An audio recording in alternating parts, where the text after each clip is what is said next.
మన రాష్ట్రంలో గొప్ప జర్నలిస్ట్ ఒక ఆయన ఉన్నాడు.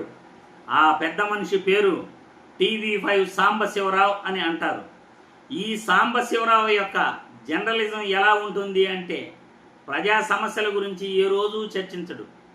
వైసీపీ పార్టీ గురించి, జగన్మోహన్ రెడ్డి గురించే ప్రతిరోజు కూడా ఒక కామెడీ పీస్ లాగా ఈయన మాట్లాడుతుంటాడు. అందుకే కాబోలు టీవీ5 సాంబశివరావును కామెడీ పీస్ లాగా సోషల్ మీడియాలో ట్రోల్ చేస్తూ ఉంటారు. ఒక్కసారి ఈ కామెడీ పీస్ ఏం మాట్లాడాడో, సోషల్ మీడియాలో ఏ విధంగా ట్రోలింగ్ చేస్తున్నారో ఒక్కసారి ఈ వీడియో చూడండి, మీరందరూ కూడా చూడండి. సిగ్గుండాలి మాట్లాడటానికి చైర్మన్ గారి గురించి. వార్నింగ్, జాగ్రత్త, మీ గవర్నమెంట్ ఉందనుకుంటున్నావా?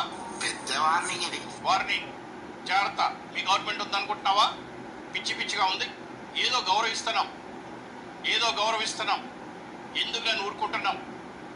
ఇంకా అవాకులు జవాకులు పేడడం మానేయండి.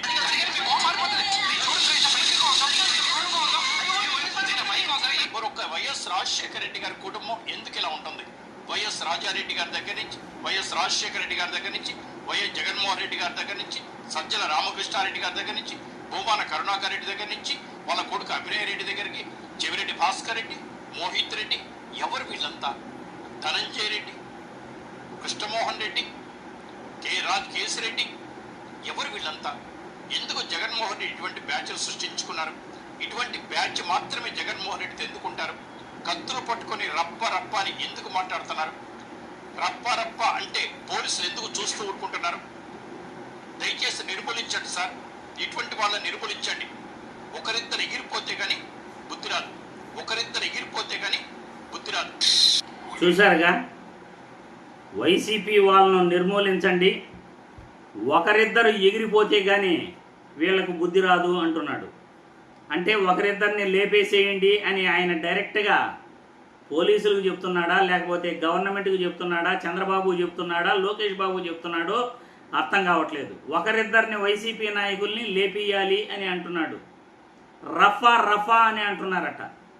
రఫా రఫా అని తెలుగుదేశం కార్యకర్తే ఆ పోస్టర్ పెట్టాడు అని ఆ సినిమా డైలాగ్ గురించి రిపోర్టర్లు, జర్నలిస్టులు జగన్మోహన్ రెడ్డిని అడిగితే, అది అందులో తప్పే ఉంది, సినిమా పోస్టరే కదా పెట్టుకున్నాడు అని అంటే అది పెద్ద నేరమట.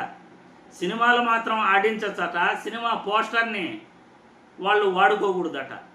సినిమా డైలాగులు మాత్రం ఎంజాయ్ చేస్తారట, సినిమా హాల్లో కూర్చొని బయటగడ.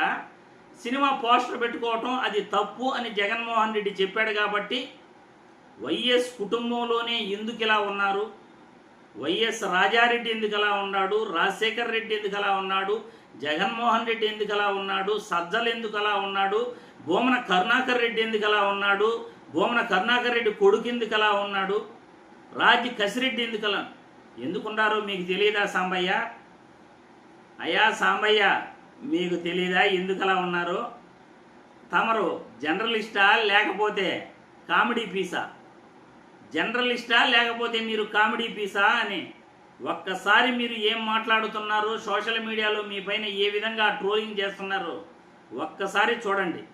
మనం చేసేది జర్నలిజం అయితే ప్రజా సమస్యల పట్ల మాట్లాడాలి, విద్యార్థుల గురించి మాట్లాడాలి, విద్యార్థులకు ఇవ్వని ఫీజు రీయింబర్స్మెంట్ గురించి మాట్లాడాలి, రైతుల గురించి మాట్లాడాలి, రైతుల గిట్టుబాటు ధర గురించి మాట్లాడాలి, ఎరువులు విత్తనాల గురించి మాట్లాడాలి, అన్నదాతల గురించి మాట్లాడు, విద్యార్థుల గురించి మాట్లాడు, బడుల గురించి మాట్లాడు, మహిళలకు వాళ్ళ అభ్యున్నత గురించి మాట్లాడు, శాంతి భద్రతల గురించి మాట్లాడు.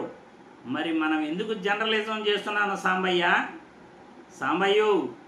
మనం ఎందుకు జర్నలిజం చేస్తున్నామో ప్రజలకు కొద్దిగా వివరించండి సాంబయ్య. వాళ్ళు ఎందుకు ఇలా ఉన్నారు? వాళ్ళు మాత్రమే ఎందుకు ఇలా ఉన్నారు? మరి మీరు ఎందుకు ఇలా ఉన్నారో చెప్పగలరా? 24 గంటలు జగన్మోహన్ రెడ్డిపై పడి ఏడుస్తూ మీరెందుకు ఇలా ఉన్నారో సెలవేంటి సాంబయ్య, మీరెందుకు ఇలా ఉన్నారో సెలవివ్వండి అని ప్రజలు కూడా అడుగుతున్నారు సాంబయ్య అంటున్నాను.